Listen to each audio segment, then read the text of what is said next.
দেশের সার্বিক নিরাপত্তা নিশ্চিতকল্পে এবং মাদক সন্ত্রাস ও অপরাধমূলক কার্যক্রম প্রতিরোধে নৌবাহিনী দায়িত্বপূর্ণ এলাকায় নিয়মিত অভিযান পরিচালনা করে আসছে।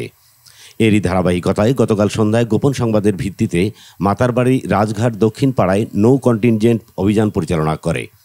অভিযান চলাকালে একটি বাড়িতে তল্লাশি চালিয়ে মাতারবাড়িতে পাওয়ার প্লান্ট প্রজেক্ট হতে বিভিন্ন সময় চুরি হওয়া প্রায় 1 কোটি টাকা মূল্যের বিপুল পরিমাণ মালামাল উদ্ধার করা হয়।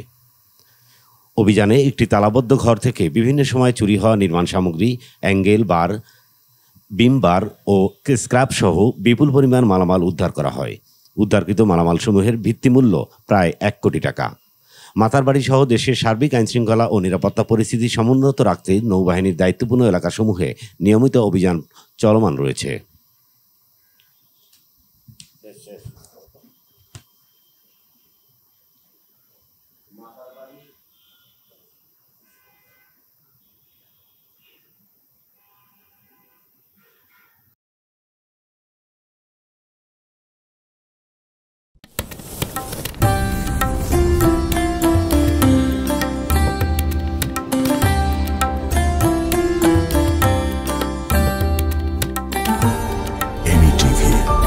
স্বাধীন বাংলার স্বাধীন কণ্ঠ।